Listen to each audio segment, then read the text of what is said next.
네, 안녕하십니까. 이제 제 사과, 됨과 행한이라는 과목으로 넘어가겠습니다. 자, 제 사과, 됨과 행함이라는 제목은 대단히 철학적인 제목입니다. being and doing이라는 영어의 제목인데, being이라는 단어는 존재, 삶, 현재의 상태, 조금 철학적인 용어들이 많이 있습니다만 그런 용어들인데 아마 번역하는 데 상당히 고민을 많이 했으리라고 생각합니다. 여기서 됨과 행함이라는 말 자체는 의롭게 됨이라는 의미로 저는 이 번역하시는 분께서, 목사님께서 이렇게 했다고 생각합니다. 우리가 의롭게 됐는데 그 상태에서 의로운 행동을 하는 것과 행위와 그 의로운 의인이 되는 그 존재 자체 사이가 어떤 것인가라는 이야기를 하고 있다고 저는 생각합니다. 이 제목을 이해하는 것은 이 전체의 사과를 이해하는 대단히 중요한 문제라고 생각합니다. 다시 말해서 의인은 어떤 의로움, 칭의 상태에서 그 행동과의 관계를 제시하고 있는 과라고 생각합니다. 칭이라는 용어 자체도 쉬운 문제가 아닙니다만 너희는 말씀을 행하는 자가 되고 듣기만 하여 자신을 속이는 자가 되지 말라. 야고보서 1장 22절. 저는 이제 개역 한글판을 쓰기 때문에 거기에는 도라고 되어 있어요. 근데 개역 개정판에서는 말씀이라고 되어 있어서 본 서적은 야고보서는 이게 개역 개정판을 사용했습니다만 제가 가르치고 이렇게 썼습니다. 됨, being. 그러니까 의롭게 됨이라는 뜻이죠. 는 도를 깨닫게 된다는 것이죠. 다시 말해서 도를 깨닫게 된다는 동양적인 그런 용어입니다만은 어떤 말씀을 깨닫게 되었어요. 말씀을 깨닫게 됨으로써 우리는 이제 구원에 이르게 되는, 구원이 출발하게 된 그런 존재자가 되는 겁니다. 동양에서도, 도교에서도 도사라고 그러죠. 불교에서도 득도라고 이야기합니다. 동양적인 용어를 사용하게 된 거죠. 도라는 말씀 자체는. 다시 말해서 말씀을 깨달음으로써 우리는 득도를 하게 되고 하나의 칭이라는 어떤 중요한 예수님을 받아들이는 어떤 믿음으로 의롭게 된다는 중요한 단계에 들어선다는 걸 얘기하고 있습니다. doing, 바로 행함이라는 것은 그 말씀을 깨닫고 말씀대로 사는 사람이라고 생각합니다. 다른 종교도 그런 부분이 있지만은 그리스도인은 철저하게 다른 종교와 차이점은 바로 깨달음을 실천하는 것입니다. 깨달음을 삶에 적용하는 것입니다. 만약에 예수님께서 우리에게 being, 깨닫는 것 자체만 중요하다고 생각했다고 한다면 그때 이 땅에 오시지 않고 오셔도 누구와 같이 히말라야 산에 들어가신다든가 깊은 우리나라 지리산에 들어가서 충분히 깨달으시고 우리에게 깨달음을 전해주시면 될 겁니다. 그러나 그분은 그분의 말씀보다 중요한 것은 말씀이 육신이 되어 우리에게 보여주시는 것이 훨씬 더 중요하시기 때문에 그 말씀의 원대한 뜻을 바로 당신의 삶을 통해서 우리에게 보여주셨습니다. 그래서 우리는 말씀을 받고 구원받고 깨닫고 말씀대로 사는 사람이 중요한 것이고 그리스도인은 어느 누구보다도 바로 이 깨달음을 실천하는 것이 중요한 것이라고 생각합니다.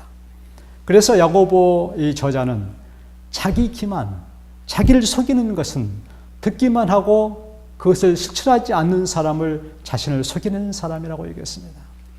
이중성, 표리부동, 이 세상에서도 정죄받고 이 세상에서도 멸시받는 그런 사람들 부르죠. 이중적 인간, 이중적 성격, 속과 것이 다른 사람들, 바로 말씀을 듣기만 하고 행치 아니하는 사람들을 그렇게 이야기하고 있습니다. 다시 말해서 사단의 기만에 속고 있는 사람이라고 말씀하고 있는 것입니다. 들음과 행함을 한 일체로서 우리에게 제시하고 있는 야고보서의 핵심 또 메시지를 우리는 공부하게 됩니다. 하나님과의 관계에서 보고 듣는 것만으로는 충분하지 않다. 진정한 확신은 우리의 행동으로 나타나야 된다. 야고보가 이 말씀을 들을 뿐 아니라 행하는 자가 되어야 되는 것이 중요하다고 강조한 정확한 이유라고 우리 교과 50페이지에 기록되어 있습니다.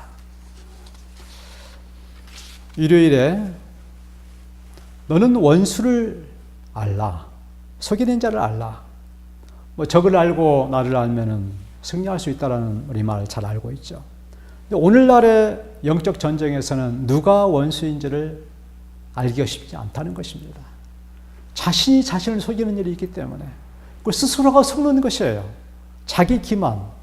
그렇기 때문에 우리의 전쟁은 대단히 날카롭고 대단히 그 영적인 분별력이 없이는 전쟁을 수행할 수 없는, 내가 내 자신을 죽이는 그런 일들을 또 우리는 당할 수 있는 것이기 때문에 오늘의 말씀들 잘 읽어볼 필요 있다고 생각합니다. 누구든지 말씀을 듣고 행하지 않으면 그는 거울로 자기의 생긴 얼굴을 보는 사람과 같으니 제 자신을 보고 가서 그 모양이 어떠한 것을 곧 잊어버리거니와. 야고보서 1장 23절 24절. 자신을 보고 자신의 모습이 더러운지 깨끗한지를 잊지 말고 그것을 청소를 하든가 세수를 하든가 어떤 것을 해야 되는데, 자신의 모양이 그리스도의 얼굴인지 사단의 모양인지 그런 것을 보고 잃어버린다는 것입니다. 그런 사람을 도를 행하는 자가 되고 듣기만 하여 자신을 속이는 자라고 야고보서는 이야기하고 있어요. 인간의 비극은 우리가 우리 자신을 잃어버리면서부터 시작되는 겁니다. 내가 내 자신을 속이는 데서부터 인간은 시작이 돼요. 가장 비참한 인간의 시작은, 세상의 가장 큰 범죄의 시작은 어디서 시작이 됩니까? 내 자신의 양심을 속이는 데서부터 시작이 되는 겁니다. 내가 내 자신의 양심을 속이게 될 때 더 큰 범죄를 저질 수 있는 것입니다. 자체가. 하나님께서는 그래서 우리 모든 사람에게 양심이라는 자기 파수꾼을 심어주셨지만 그 양심의 목소리를 묵살해버리고 자기가 하고 싶은 그런 악의 길을, 욕심의 길을, 욕망의 길을 가게 될 때 그는 엄청난 범죄를 저지르게 될 것이고 바로 사단의 편에 속하는 사람이 될 것입니다. 성경에서뿐만 아니라 정치, 경제, 사회, 철학, 예술 모든 분야에서도 이런 일들이 일어나고 있습니다. 우리가 잘 아는 셰익스피어의 4대 비극, 해물릿이라든가 모든 그런 비극들, 그것은 자기가 자신을 속이는 데서부터 시작이 되는 것이에요.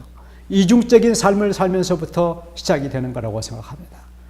몸이 내 자신을 죽이는 일들 하고 있잖아요. 담배를 피운다든가, 화를 내서 그 화가 자신에게 큰 영향을 준다든가, 스트레스를 받아서 자신의 몸을 망가뜨린다든가, 자가 면역 같은 경우는 자기의 백혈구가 자기의 몸을 공격한다든가, 이런 일들이 있잖아요. 저는 가장 좀 황당한 경우가, 식사를 하다가 좀 잘못해가지고 제 이로 제 이렇게 혀를 깨물어서 이렇게 피가 나는 경우가 있어요. 종종은 아니지만 가끔. 그럴 때마다 제가 제 자신에게 내가 과연 인간인가라는 질문을 던져보게 됩니다. 어떻게 내가 내 이로 내 혀를 깨물어서 피를 내는 그런 짐승과 같은 일을 하게 될까? 그런데 한번 그렇게 되면은 거기가 좀 튀어나와가지고 다음에도 또 깨물리게 되는 그런 경우가 있더라고요. 좀 더 천천히 스스로 나와 내 자신을 잘 구별해서 그렇게 이제 행동하지 아니하면은 내가 나를 죽이는 시대가 도래했다는 사실들을 우리는 기억하면서 정말 영적 전쟁에서 누가 아군이고 누가 적군인지를 잘 구별할 수 있는 그런 성도들이 되어야 된다고 생각합니다. 이런 것들 잘 보여주는 시가 하나 있어요.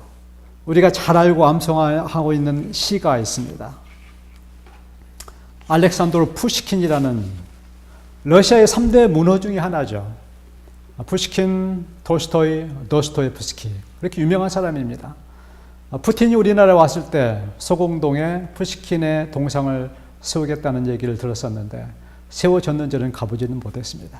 그런데 이야기 된다면 레닌의 동상에는 아무도 꽃을 갖다 놓은 사람이 없지만은 푸시킨의 동상에는 늘 꽃이 떨어지지 않는, 생화가 떨어지지 않는 만큼 러시아 사람에게도 존경받는 시인이라고 이야기를 들었습니다. 어느 평론가가 푸시킨은 삶이 그대를 속일지라도 슬퍼하거나 노하지 말라라고 유명한 시로 유명한데 어릴 적에 이발소에 걸린 그림과 함께 그 시를 자주 읽곤 했다고 합니다. 사실 거의 대부분의 사람들이, 우리나라 사람들도 이 시를 암기하고 있고 아마 전 세계 많은 사람들이 이 시를 암기하고 있으라고 생각해요. 근대 이후에 수많은 외국 시인들이 우리나라 번역됐지만은 우리네 각박한 삶을 위로하는 관용구를 남긴 이는 푸시킨뿐이 아닐까라고 어느 평론가가 하는 얘기를 제가 들었게 됐습니다. 뭐 저도 오랫동안은 이 시를 읽으면서 낭만적인 우리 삶을 위로하는 그런 괜찮은 시다 정도로만 생각했었는데, 최근에 제가 조금 더 깊이 자기 기만이라는 그런 관점에서 이 글을 보게 됐을 때 대단한 어떤 것들을 발견하게 됐습니다. 삶이 그대를 속일지라도 슬퍼하거나 노하지 말라. 마음은 미래에 살고 현재는 언제나 슬픈 것. 모든 귀절 하나가 이치에 맞지 않는 시였어요. 어떠한 거대한 자기 속임이 들어있는 시라는 사실들을 느끼게 됐습니다. 삶이 우리 타자가 아니에요. 어떻게 우리의 삶이 우리를 속입니까? 나의 삶은 나의 것인데, 그러면 누가 누구를 속이고 있느냐면 바로 내가 내 자신을 속이고 있는 것입니다. 내 자신을 남과 같은 타자화해서 어떤 제3자의 삶이 나를 속일지라도 이렇게 되면서 자신을 분리하는 겁니다. 삶이 그대를 속일지라도, 내 삶이 나를 속일지라도 슬퍼하거나 노하지 말라고 이야기하고 있는 것입니다. 내가 내 자신을 속이고 있는데 슬퍼하고 노하지 말라는 말을 가장 서글프고 가장 분노해야 될 일이라고 생각합니다. 사탄은 바로 이런 방법으로 우리를 기만하고 있는 것입니다. 내 자신이 너를 속이더라도 뭐 인생은 다 그러는 거야. 세상 사람들은 다 그렇게 속이며 사는 거야. 내 자신에 속는 것은 다 세상 사람이 가는 길이기 때문에 다 그것이 인생이라고 이야기를 하고 있습니다. 그러나 주님은 나 자신을 속이는 것은 가장 큰 기만이요, 가장 큰 원수 손에 들어가는 것이라고 우리에게 말씀하고 계시는 거예요. 그리고 야고보는 바로 그러한 주님의 말씀을 우리에게 다시 한번 말씀하고 있는 것입니다. 그리고 마음은 미래에 살고 현재는 언제나 슬픈 거. 미래는 우리 것이 아니에요. 우리는 오늘 이 자리에서 내가 살고 있는 것입니다. 현재가 우리 인생의 모든 것을 관계를 걸고 있는 것이, 미래는 우리 것이 아니에요. 막연한 미래가 어떤 희망은 될 수 있지만은 현재 우리의 문제를 해결하지 못한다면은 내일 우리의 구원의 문제, 우리의 삶의 문제가 결코 해결될 수 없는 것이에요. 그래서 삶이 그대를 속일지라도, 내가 내 자신을 속일지라도 슬퍼하거나 노하지 말라. 말도 안 되는 얘기죠. 정말 왜 내가 내 삶을 속이는 그런 사람이 되었는가? 왜 내가 내 양심을 속이는 사람이 되었는가? 그리고 이 현재의 내 삶은 얼마나 그런 고민관 존재인가? 그리고 그것을 어떻게 이길 수 있는 것인가? 미래의 문제가 아니라 바로 오늘 현재의 문제로 그 문제를 가지고 기도하고 피를 흘리듯 매달리게 될 때 우리는 그 문제를 주님 안에서 해결할 수 있고, 내 자신을 속이지 않고 나와 내 자신을 일치시킬 수 있는 그러한 한 마음의 그런 삶을 살 수 있는 것이죠. 우리는 세상에 속고 감상적인 문학에 속고 자신에 속고 사단에 속고 있는 가장 불쌍한 존재라는 사실입니다. 그래서 소크라테스는 우리에게 내 자신이 어떤 자신인지를 알라라고 권고하였고, 야고보는 그러한 내 자신의 모습에 내 사랑하는 형제들아 속지 말라, 자신을 속이지 말라라고 권면하고 있는 것이에요. 우리는 화장을 하면서 살고 있습니다. 여자분들은 일반적으로 화장을 하죠. 그러나 너무 진하게 화장을 하면은 안에 있는 세포가 다 죽게 돼 있죠. 그리고 우리는 인생은 가면을 쓰고 살고 있는 것입니다. 가면을 쓰면 우리의 본래적인 인간은 망가지는 것이에요. 이중 인생, 두 마음을 가진 그런 삶을 살고 있는 것입니다. 그것이 바로 도시에 사는 사람들의 문제들이에요. 사실은 도시는 바로 생명의 근원이던 땅을 다 덮어버리고 콘크리트와 아스팔트로 덮어버리고 그것이 문명의 발전이라고 우리에게 이야기하고 있습니다. 도시에 사는 사람들은 바로 이게 가변적이고 이중적이고 이중 인생을 살고 있는 그런 도시의 어떤 영광과 하나님의 구원을 동시에 취하자고 생각하는 사람입니다. 기회가 되면 도시의 문제도 한 말씀 드리겠습니다만은, 도시는 우리 잘 아는 세천사의 기별에 요한복음 14장에 하늘과 땅과 바다와 물들의 근원이 보이지 않는 것이 바로 도시입니다. 하늘은 고층 건물로 덮여져 있고요. 그 다음에 안개로, 오염으로 가득 차 있어서 하늘이 보이지 않고, 밤에는 네온사인과 찬란한 인간의 불빛으로 하늘의 찬란한 별들을 바라보지 못하게 만들어 있고, 바닥은 아스팔트와 콘크리트에 깔려져서 있고, 그 다음에 강들은 다 포장되어 있고, 그래서 하늘과 땅과 바다와 물들의 근원들을 다 가려버렸던 오직 인간의 영광만 들어있는 곳, 이중적인 삶을 살고 있는 것이 바로 도시입니다.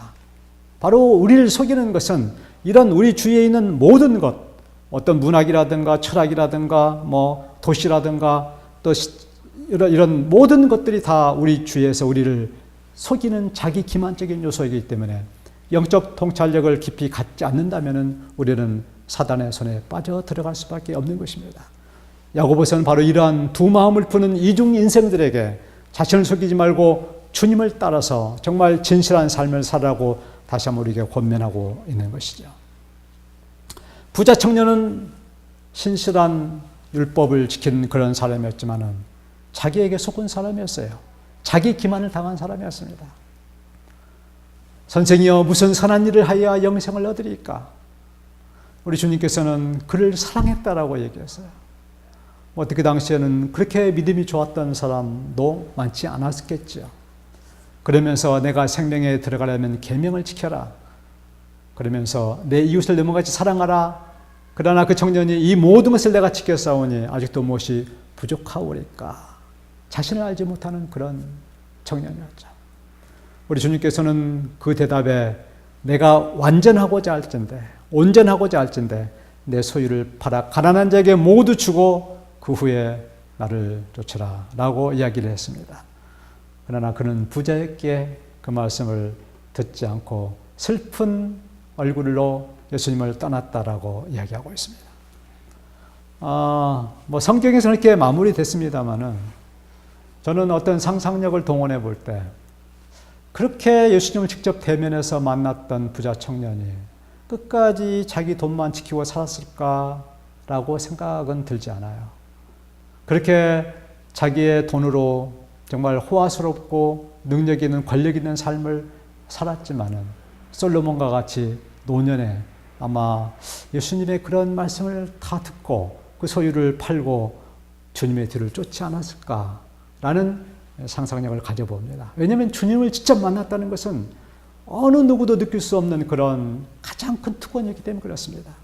사도 바울이 그런 율법주의자가 정말 예수님을 만나서 엄청난 사랑을 베는 것 같이 야고보가 주님을 이렇게 대적했던 야고보가 주님을 부활 후에 만나서 새로운 삶이 됐었는데 이 부자 청년도 아마 그런 사람이 됐지 않았을까라고 저는 긍정적으로 한번 생각해 봅니다. 그러나 이 성경절에서는 슬피 울며 떠나가는 것으로서 그의 청년은 자기 기만, 자기에게 속임을 당한 청년으로서 마무리되고 있습니다.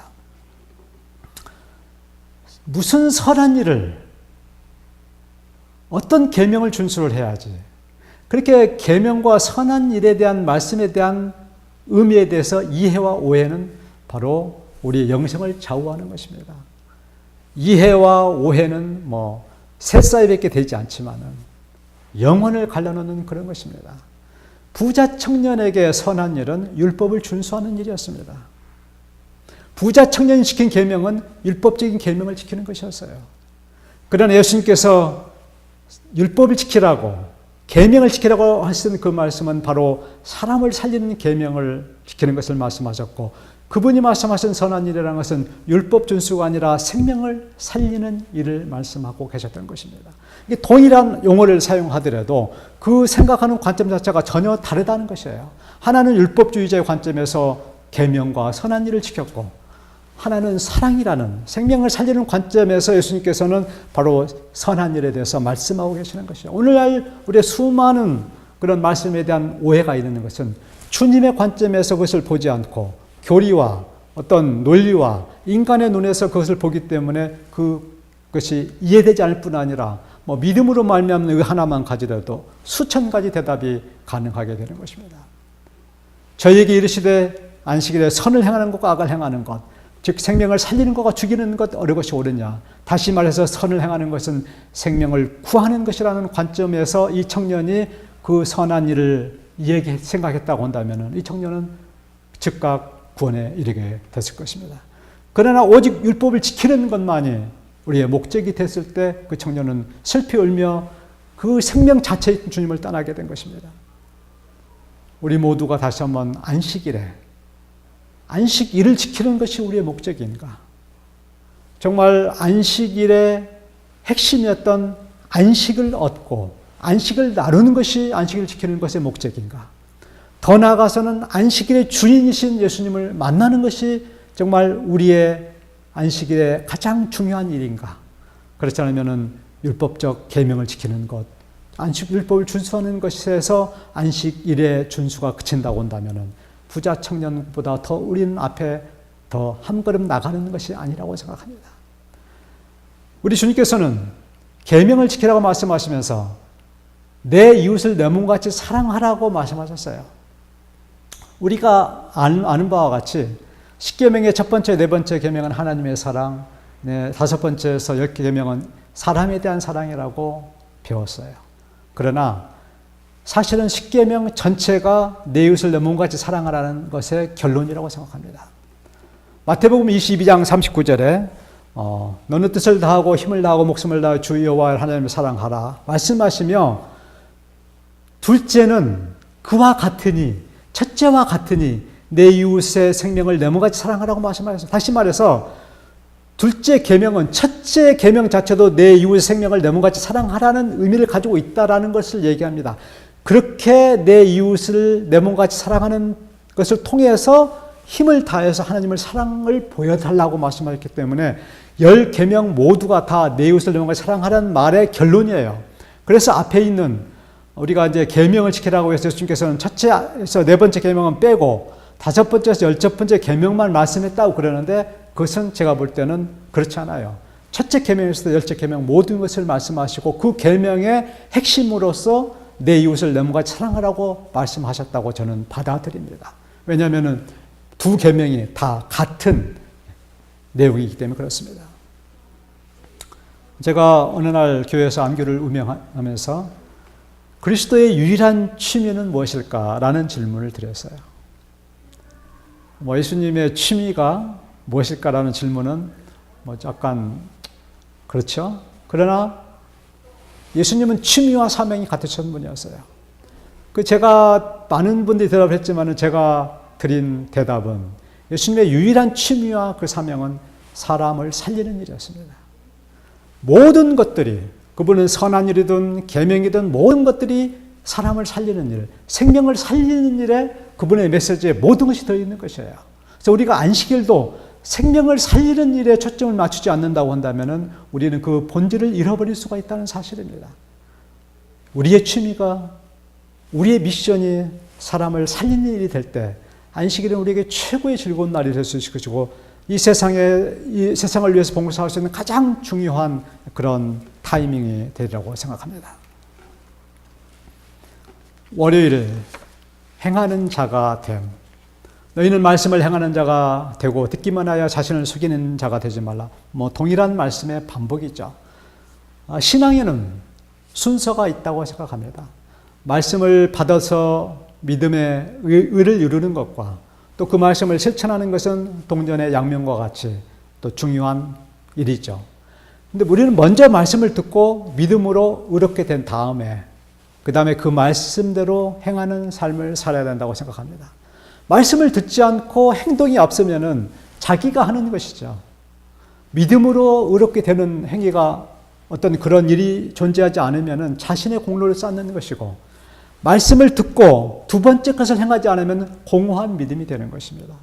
첫 번째와 두 번째는 being과 doing은, 의롭게 됨과 행함은 동전의 양면과 같이 동일한 일이지만은 순서가 있다는 것이죠. 먼저 말씀을 듣고 믿음으로 말미암는 의의가 무엇인가, 믿음으로 어떻게 구원을 받는가에 대한 하나님의 말씀에 대해서 깊이 연구한 다음에 그것을 받아들이고 그 다음에는 그 말씀대로 살 수 있는 그리스도인의 삶을 살게 되는 것이 중요하다는 겁니다. 오직 너희는 원수를 사랑하고 선대하며 또 지극히 높으신, 그렇게 하면 지극히 높으신 이 아들이 되리니 그는 은혜를 모르는 자와 악한 자에게도 인자로우시니라. 참 어려운 성경절이라고 생각합니다. 우리가 누구에게 은혜도 베풀고 동정도 베풀고 봉사도 해요. 그러나 그들이 은혜를 저버리고 우리 은혜를 차버리고 이렇게 우리를 학대하고 대적하게 될 때는 우리는 더 이상 그 사람에게 은혜를 베풀고자 하는 그런 마음을 상실하는 것이 우리 인간들이에요. 그러나 은혜를 모르는 자들, 정말 은혜를 악으로 갚는 자들에게, 예수님 자신을 그 구원자였던 예수님 자체에게 칼을 들이고 창을 찌르는 자들에게도 인자로우신 하나님, 대단하시죠. 너희 아버지의 자비하신 같이 너희도 자비하라. 그것이 자비예요. 예수의 기도라는 여러분 길 있잖아요. 주 예수 그리스도여 소자에게 자비를 베푸소서. 하나님의 은혜, 하나님의 자비는 인간이 생각하는 은혜와 자비를 넘어서는 엄청난 큰 자비입니다. 자신의 은혜를 악으로 갚는 그 사람도 사랑하는 그런 자비, 그런 자비를 행하는 자가 되기 위해서는 주님을 더 깊이 만나고 주님을 더 깊이 사랑하고 주님을 말씀 그대로 따르지 않는다고 한다면 결코 그 일을 이룰 수 없게 될 것입니다. 여기서 행하는 자가 된다는 것은 어떤 행동을 통해서 구원받고자 하는 그런 행함이 아니에요. 그리스도와 같은 그런 사랑으로, 그런 은혜로 우리는 주를 따르는 그런 행함을 말씀하고 있기 때문에 아주 차원이 높은 예수님과 같은 그리스도인으로서의 삶을 우리에게 제시하고 있는 거라고 생각합니다. 자, 화요일 자유의 율법. 대단하지 않습니까? 성경에서 자유율법이라는 말을 쓴 사람은 야고보밖에 없다고 생각해요. 이 율법을 자유와 대부분은 카운터파트를 지금 컨트라스트 시킵니다. 율법은 얽매이는 것, 우리를 조이는 것, 억압하는 것, 그렇게 보고 있고 자유는 우리를 자유스럽게 만드는 것을 보고 있는 대립적인 용어를 사용하고 있는데 바로 야고보는 자유율법이라는 새로운 개념을 도입하면서 율법을 자유와 동일선상으로 끌어올렸다는 사실입니다. 이것은 율법과 자유에 대한 깊은 고민과 아주 강력한 경험 없이는 이런 것이 불가능한 것이에요. 자유케 하는 온전한 율법을 들여다보고 있는 자는 그렇게 얘기하고 있습니다. 자유하게 만드는 온전한 율법을 들여다보고 있는 자는 듣고 잊어버리는 자가 아니요 실행하는 자니 이 사람이 그 행한 일에 복을 받으리라. 야고보서 1장 25절. 저는 자유케 하는 온전한 율법이라는 그 용어 자체가 엄청난 야고보의 신앙에 들어있다고 생각합니다.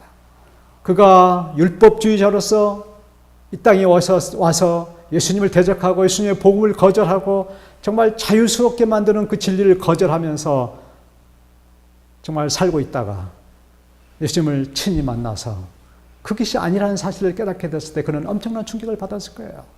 그래서 율법이 율법이 무엇인가에 대한 깊은 고민을 하면서 결국 그 율법이 자신을 자유케 만드는, 한편에서 자기를 억압하게 만들었지만 한편은 자기를 자유케 만드는 그런 율법이라는 사실들을 깨달으면서 자유율법이라는 새로운 개념을 우리에게 제시하고 있습니다. 교과에서는 56페이지에 사망의 도구로서의 율법, 그것은 갈라디아 4장 3절의 초등학문, 율법주의, 문자적인 율법은 바로 사망의 도구로서의 율법을 얘기하고 있고, 그 다음에 자유와 생명의 길로서의 율법은 본질적인 율법 최고의 수준, 고등학문, 사랑과 자유의 율법, 이 두 가지를 제시하고 있습니다.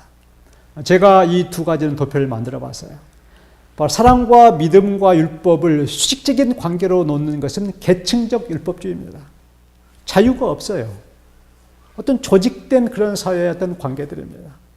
사도 바울은 어떤 율법주의자들이 정말 사망의 도구로서의 어떤 율법을 지키는 율법주의자들에게 그런 율법의 부정적인 측면들을 강조해서 얘기했어요. 그러다 보니까 율법에서는 구원이 없고 율법으로서는 의를 이룰 수 없다라고 계속 강조하고 있어요. 그리고 율법을 넘어서 그 다음 계층인 믿음을 강조하고 있습니다. 그런데 그렇게 되다 보니까 율법의 긍정적인 측면, 바로 야고보가 경험하고 깨달았던 자유의 율법에 대한 부분들을 놓쳐버릴 수가 있는 거예요. 그렇기 때문에 그 후에 그러므로 믿음으로 율법을 피하느냐, 그럴 수 없느니라, 도리어 굳게 세우느니라 다시 그 율법을 세워놓는 거예요. 그런데 우리는 그 전자만 주요 강조해서 보다가 율법은 나쁜 거, 얽매이는 거, 율법주의 이렇게 하면서 다 하고 믿음은 좋은 거 그렇게 이야기하고 있지만은 성경 전체나 사도 바울의 메시지 전체는 바로 율법을 그렇게 낮은 단계로 얘기하고 있지 않다는 것입니다.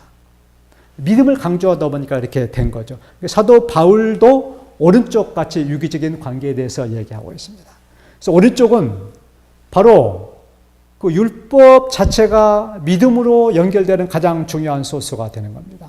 그 믿음은 바로 믿음이 잉태하여 사랑을 낳게 되는 겁니다. 근데 사랑을 보니까 그 사랑 자체가 율법이에요. 루시퍼가, 사단이 처음 배도했을 때 바로 이것을 오해하는 것입니다. 바로 하나님의 율법 자체를 얽매이는 것으로 본 거예요.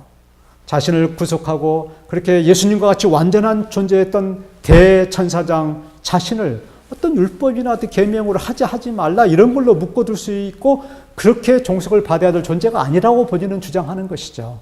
그래서 하나님을 대적하면서 그 자신들은 율법 없이도 얼마든지 자유스럽게 하나님을 순종하시는 존재라고 항변하면서 그 율법을 폐기를 주장하면서 예수님께 대적했잖아요.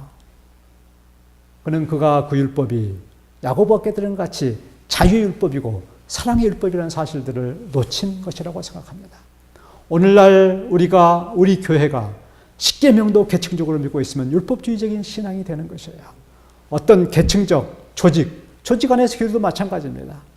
성경은 우리에게 말씀하시기에 사랑과 율법과 믿음은 상호 연관관계를 통해서 한 가지는 한 가지를 상승하게 만들고 율법을 더 깊이 생각하면 믿음이 오게 되고 믿음에서는 사랑을 연결하고 사랑 안에서는 그 깊은 하나님의 불변의 하늘의 어떤 천국의 법률인 율법이 존재되고 있다고 하면서 그 세 가지는 위계가 없이 동일한 속성을 가지고 그 때에 따라서 어떤 것들을 우리에게 제시하면서 최고의 생명으로 그리스도의 사랑으로 이끄는 그런 관계라는 것입니다.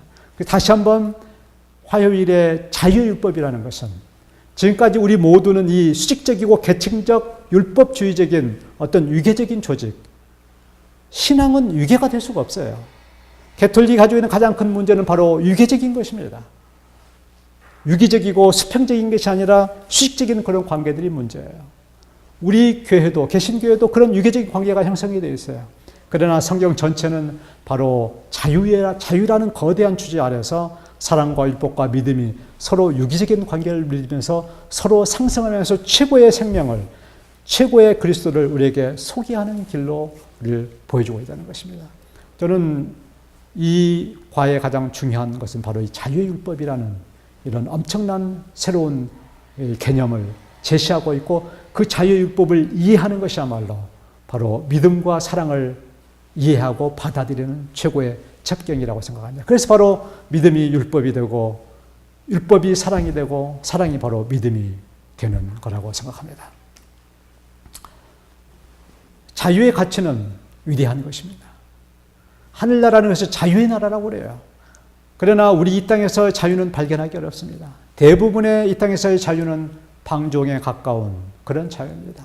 자유의 진정한 가치를 알지 못하기 때문에 그러는 것이에요. 우리는 그리스도 안에서 자유를 누릴 때 최고의 자유를 누릴 수 있는 것입니다. 그래서 우리 주님께서는 주의 성령이 내게 임하셨으니 말씀하시며 누가복음 4장 19절 포로된 자에게 자유를 주시고 눌린 자에게 자유를 주시고 은혜의 해를 그 구약의 희년을 선포하러 오셨다고 말씀하셨습니다. 구약의 희년이 되면 모든 종들이 자유롭게 되고 모든 세상의 재산이라든가 모든 종들이 풀려나는 그런 해가 바로 희년이었습니다. 기쁨의 해였습니다. 다시 말해서 주님께 다시 오시는 날 우리는 희년을, 영원한 희년을 맞이하게 될 것입니다. 바로 그것은 주의 성령이 우리에게 하시는 일이요 또 그리스도께서 우리에게 하시는 일입니다.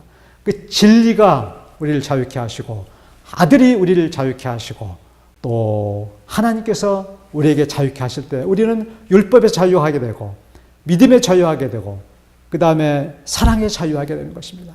그 얘기는 믿음을 포기한다는 게 아니라 정말 진정한 율법 속에 들어있던 자유함을 느낄 수 있다는 이야기입니다. 자유가 주어진 곳에 얽매는 율법이 자유의 율법이 되고 자유의 율법은 사랑의 율법이 되어서 그 법은 우리를 살리는 계명이 되는 것입니다.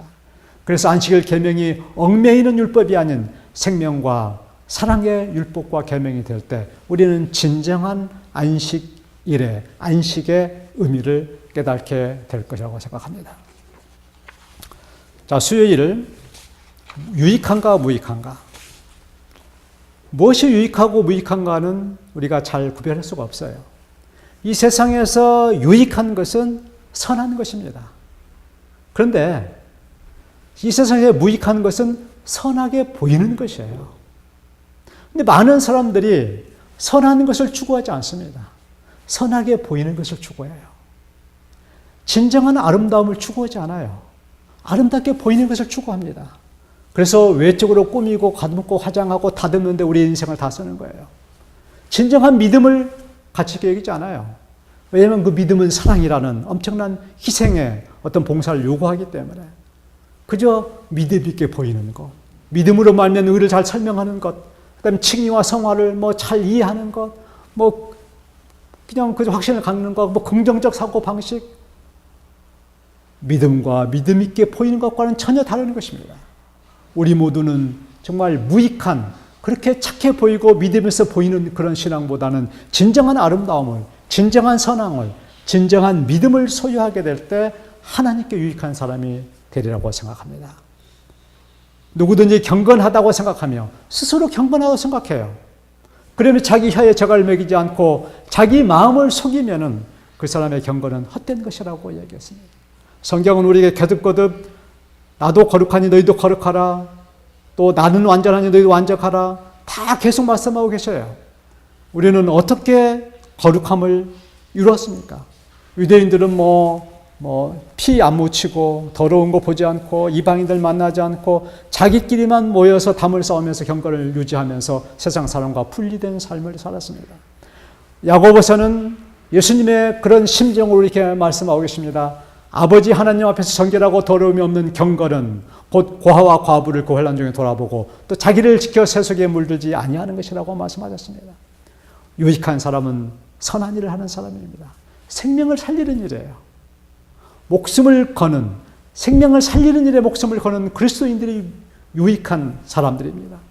무익한 사람은 선하게 보이는 사람들이에요. 착하게 보이는 사람, 믿음에서 보이는 사람, 자신만의 구원을 위해서 문자적 교리와 계명 조수에 목숨을 거는 기독교인들입니다. 자, 그리스도인과 기독교는 저는 조금 다른 사람이 생각해요. 어떤 의미에서는 그리스도는 목숨을 살리는 정말 그리스도를 따르는 사람들이고, 기독교인은 바로 그런 문자적인 교리적인 기독교 교리에 목숨을 거는 사람들이 기독교인 같이 보여집니다. 물론 기독교인 중에서 그리스도인이 서로 포함되어 있지만 그렇습니다. 58페이지에 말씀하시기에 신앙이 교리에 대한 확신과 설교 청취로만 이루어진다면 그런 신앙은 거의 쓸모가 없을 것이다 라고 이야기하고 있습니다. 우리가 안식일을 설교를 듣고 교리를 배우고 교과 공부하고 그렇게 지나가죠. 그런 신앙은 거의 쓸모가 없다라고 말씀하는 것을 우리는 가슴 깊이 생각해 봐야 되리라고 생각합니다. 그리하여 유익한 종들이 되시기 바랍니다. 세상과 다른, 그래서 이 세상과 다른 어떤 경건함은 바로 이렇게 고아와 과부를 돌보는 거라고 얘기하고 있습니다. 그래서 이제 세속에 물들지 않는 거라고 얘기했습니다. 우리 유대인도 그렇게 했지만 초기 재림교인들도 시골 생활과 이런 것들을 통해서 시간과 공간을 분리해서 이렇게 살았습니다. 물론 그런 것이 나쁜 것은 아니죠. 그러나 결과적으로는 세상과 또 천주교인 장감류인과 분리되면서 오늘날은 우리 교회가 상당히 고립되어 있다는 그런 느낌을 받게 됩니다. 우리 가족은 야고보서 1장 27절 말씀을 상당히 문자적으로 준수하기 위해서 노력을 많이 했습니다. 어떤 분은 어떤 성경적인 의미를 깊이 있게 받아들일 필요도 있지만 어떤 부분은 문자적으로 받아들일 필요가 있다고 생각해요. 고아와 과부는 어떤 상징적인 의미가 아니에요. 실제 고아가 있고 실제 과부가 있는 것입니다. 오늘날도 가장 고통받고 어려움 당한 사람들은 바로 고아와 과부들이라고 생각해요. 저희는 과부들, 독거 노인들을 위해서 안식일마다 금요일날 시장을 봐서 안식일에 준비해서 오전에 예배를 드리고 점심을 드리고 하는 프로그램들을 오래전부터 시작했었습니다. 2001년, 2년부터 시작해서 지금 거의 12년째 아내와 우리 가족 모두가 하고 있습니다. 그리고 2005년도부터는 우리 집에서 미혼모 사업을 했었어요. 근데 제가 이제 다시 재혼한 다음에는 미혼모 사업을 하지 않지만은 지금도 전화가 와요. 그 미혼모들에게 밤에 떨리는 음성으로 여보세요, 거기 새로먼이죠? 그러면은 한 아이를, 원치 않는 아이를 가져서 그 아이를 어떻게 할까 고민하는 그 목소리가 그 떨리는 음성에 들려옵니다. 그러나 이제 최근에는 저희가 다른 곳을 소개하고 저희는 받지 못하지만은 어제 같은 경우도 두레마을이라고 해서 전화가 왔어요. 그러면서 쌀을 좀 보내주겠다고 그런 전화를 받을 정도로. 그렇게 3년 미혼모 사업을 하다가 이제 그 낳은 아이들이 5명이 넘었어요. 그래가지고 그 5아이를 입양을 했습니다. 그래서 입양해서 지금은 현재 5명의 아이가 입양이 돼 있고, 마지막 아이는 올해 입양을 했지만은 아마 이제 최고령 입양자일 수도 있습니다. 제가 60이 넘었으니까요. 근데 규정에 의한다면은 60이 넘는다고 입양을 못 하는 게 아니라 아이와 입양하는 부모 나이가 60살 이내면은 가능해요. 그러니까 저 같은 경우는 신생아는 할 수 없지만은 뭐 4살, 5살 먹은 아이는 관계가 없습니다. 얼마든지 입양할 수 있어요. 지금은 저희가 이제 원래는 남자아이들이 입양이 되지 않았어요. 여자아이를 3명 입양했는데 여자아이는 없어서 입양을 못하고 남자아이는 엄청 잘생기고 이렇게 많은 아이들이 뭐 20명, 30명 앉아있는 거예요. 그래서 우리가 마음을 바꿔서 이 남자아이를 입양하자 해서 이제 2명을 입양을 하게 됐습니다. 지금은 이제 꿈은 우리가 7명을 입양하는 것이 꿈입니다. 그 나머지 2명은 가능하면은 다문화 가정 아이들이라든가 좀 그런 아이를 입양하고 싶어요. 그래서 우리라는 것이 우리 가족, 또 우리 사회, 또 대한민국이 아니라 정말 더 넓은 그런 다문화 가정 아이들도 우리라는 전 세계적인 그런 관점들을 조금 저는 이렇게 표현하고 싶어서 다문화 가정 아이들 입양할 계획을 가지고 있지만은 뭐 그게 될지는 모르겠어요. 나이가 많아서. 그래서 우리 집은 대가족입니다. 제가 재혼한 우리 아내는 전직 수녀였어요. 부산 마리아 수녀원에서 5년 동안 전쟁과를 돌보며 수녀원 생활을 하다가 나오게 돼서 저를 만나게 됐습니다. 그래서 큰딸은 지금 9살 초등학교 2학년, 2006년도에 입양을 했고요. 둘째, 셋째, 넷째, 다섯째는 2010년, 11년, 12년, 그 다음에 막내는 2014년 2월 달에 이렇게 입양을 해서 지금 5명 살고 있습니다. 물론 저는 이제 친아이들이 있습니다. 우리 아들 인표는 캐나다 우리 교회에서 영어권 목사로 얘기하고 있고, 자녀가 3명이나 됩니다. 친손자가 3명이에요. 그 다음에 딸은 에스데이 병점교회에서 목회하면서 사모로 지금 일하고 있고, 자녀가 2명입니다. 그래서 아이들이 모이면은 10명이 넘어, 10명이 가까이 됩니다.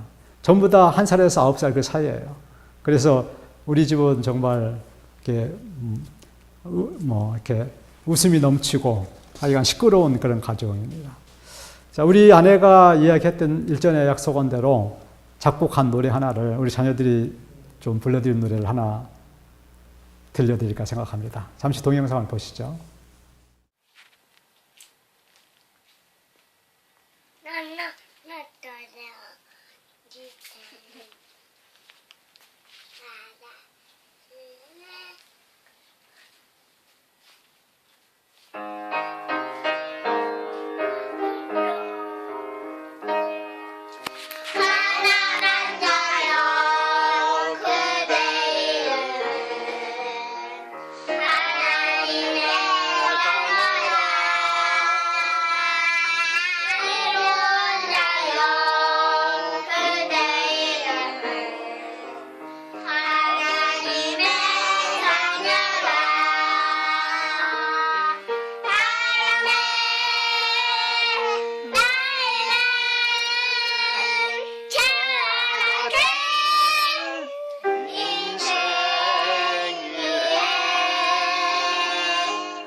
네, 마지막 금요일입니다. 사실 자녀를 키우면서 어려움도 있지만 즐거움이 훨씬 더 많습니다. 날마다 노래 불러주고 함께 웃어주고 정말 행복한 삶을 살고 있습니다. 여러분들도 어렵겠지만 기회가 되면은 입양이야말로 가장 좋은 또 하나의 그 예수님의 삶을 살아가는 방법이지 않을까 생각하고, 특히 우리가 이제 아침고요 입양 복제라고 해서 우리 한상경 교수님께서 주관해서 하는 거의 한 200명의 아이들이 입양돼서 아주 행복한 모임을 갖게 되어 있는데, 그런 이제 입양 복지를 운영하시는 것도 참 훌륭한 일이라고 생각합니다. 그러나 실제 입양을 해서 이렇게 키워보면은 어느 누구보다도 행복한 그런 것들을 경험하기 때문에, 그럴 마음이 있으시면은 아침고 입양 복지에 한번 연락하시고 또 여러분도 한번 계획을 세우시면은 아마 인생에 더 기쁨이 있지 않을까 생각을 해보게 됩니다. 정로의 계단, 스텝 투 크라이스트. 그리스도의 은혜의 참여자가 되는 것은 오직 믿음뿐이다라고 얘기하고 있습니다. 오직 믿음뿐이다라고 얘기했어요. 여기서 이 믿음은 무슨 믿음인가? 갈라디아 5장 6절 그리스도 예수 안에서 할례나 무할례가 다 효력이 없되 사랑으로 역사하는 믿음뿐이니라 그렇게 얘기했어요. 일본 성경에서는 사랑의 실천이라고 이렇게 얘기했고 중국어 성경에는 사랑의 신앙 그렇게 얘기하고 있습니다. 그래서 사랑으로 역사하는 믿음이라는 것은 바로 행동하는 믿음을 얘기하고 있습니다. 그 믿음 안에는 바로 사랑이 포함되어 있기 때문에 행동하는 그런 믿음을 사랑이라고 얘기하고 있어요. 다시 말해서 사랑으로 역사하는 믿음은 바로 믿음으로 실천하는 사랑의 같은 말입니다. 거꾸로 말해도 돼요. 믿음으로 실천하는 사랑, 사랑으로 역사하는 믿음 같은 말입니다. 그것이 진정한 믿음이라고 생각합니다. 그것이 주님을 따라가는 길이고 그것이 내가 생각하는 나의 사랑으로 사랑하는 것이 아니라 예수님의 삶을 한둘 하나씩 따라가다 보면 마침내 우리가 그리스도와 같은 사람이 되고 정말 사도 요한과 같이 그런 우리의 아들 같은 사람이 사랑의 사도가 된 것 같이 야고보와 같이 그런 율법주의자가 정말 무릎 꿇고 낙타든 것 같은 그런 다리가 돼서 그러면 정말 성자다운 그런 그리스도인이 된 것과 같이 우리 모두가 사랑으로 역사하는 그 믿음을 가지고 주께 나아갈 때 우리는 진정한 그리스도인이 될 수 있다고 생각합니다. 하나님은 예수께서 인생을 취하시고 하셨던 일을 그분을 따르는 사람들에게 할 수 있기를 바라신다.